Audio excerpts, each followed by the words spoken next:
Now, I know you watch the real news here at Newsmax. I have a brave producer called Jeff who watches the lying legacy mainstream media for me so I can prep for my daily radio show, America First, and then prep for this show as well. And he tells me if you switch on the TV in the last year, especially in the morning, the quote-unquote news shows, all you get is January 6, January 6, January 6. And not the whole view, not footage, for example, like this of peaceful individuals, Trump supporters, walking around Congress, taking selfies, talking to the police officers, and not footage like this. I mean, remember the boogeyman of January 6th was the shaman, the bare-chested shaman with that funny hat walking onto the floor of Congress. Here we have the sort of just how dangerous he really was. Hey! Hey, man. Glad to see you guys. You guys patriots. Look at this guy. He's got covered in blood. God bless you. Yes. You good, sir? Do you need medical attention? I'm good, thank you. All right. I got shot in the face. Where are they? I got shot in the face with some kind of plastic bullet. Any chance I could get you guys Yeah. to leave the Senate wing? We will. I've been making sure they ain't disrespecting the place. Okay, just want to let you guys know this is like the sacredest place. I know. Hey, no, I'm going to take it. Doesn't really look like an insurrection to me. A police officer escorting him, standing there with the American flag. In fact, the only person who was killed that day was, of course, Air Force veteran Ashley Babbitt, unarmed, gunned down by a police officer from the U.S. Capitol.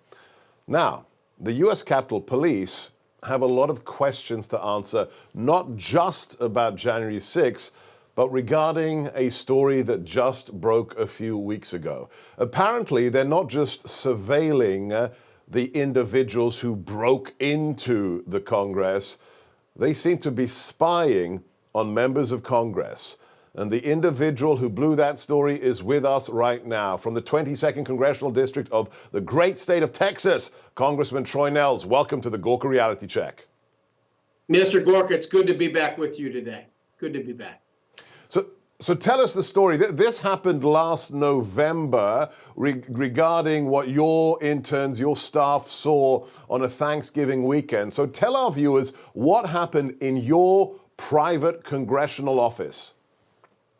Well, the Capitol Police allege that they found one of my doors leading into my congressional office wide open on a Saturday afternoon at about 3:30 p.m.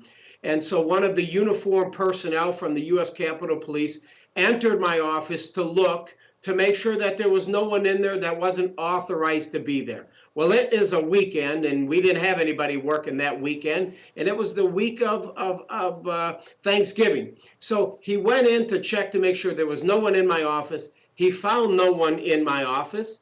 And he then started looking around and found one of my whiteboards that contained all my legislative priorities for this year. He found some words on that whiteboard that he found suspicious. He saw a little diagram, a handwritten diagram of the Rayburn Building. And for your viewers, the Rayburn Building is an office building used by members of Congress. He found a map of the Rayburn Building suspicious as well. So he took a picture of it. Mr. Gorka, he took a picture of it and then shared it with the command center, who then shared that picture with someone else in the intelligence section, who then had 3 of these intelligence officers of the Capitol Police knock on my office door that following Monday and confront one of my staffers. Unbelievable, quite honestly.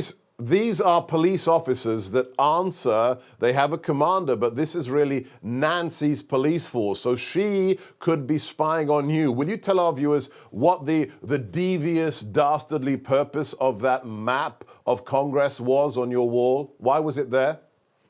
Exactly. And I had a conversation with the Capitol Police chief about this, and I said, you know, why is he taking pictures of my legislative priorities? And what did he say? Why did he feel that the word body armor was so suspicious on my whiteboard and the map of the Rayburn Building? And when the officers went to my office on that Monday morning, one of them, I guess they were dressed as plain clothes. They looked like construction workers. They confronted my staffer and said, "Hey, listen, what's this body armor written for on your whiteboard?" And my employee said, "Well, very plain and simple. We are buying, the United States is purchasing body armor from China. And so we are drafting legislation that says that we shouldn't be buying body armor from China. That's why the words body armor was listed on that whiteboard." Okay, well, what about this handwritten map of the Rayburn building? And my employee was almost laughing and said, "Dude, our intern, we were showing the intern where the ice machine was located in the Rayburn building because I'm in the Longworth building and our ice machine was broken." Suspicious, Incredible. isn't it? Can you tell me, and we're almost out of time, Congressman, we have a headline here. Why are there thousands, literally thousands of hours of footage from January the 6th in control of the Capitol Police not being released? I mean, there's a commission. Shouldn't we as American taxpayers, shouldn't you as a congressman be allowed to see that footage? Couldn't it answer a lot of real questions?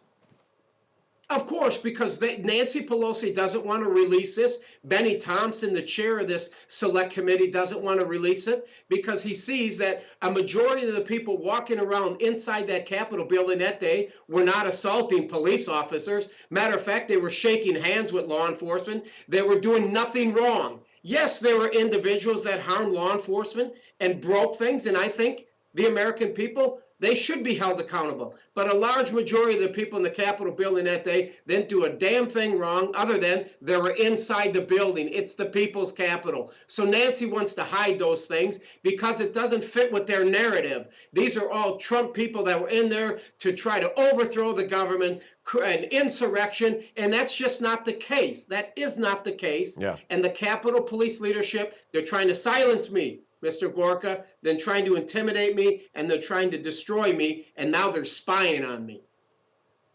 Well, Texans don't surrender. He is Congressman Troy Nehls, 22nd District. Please keep us updated on Nancy's personal police that she's using against you.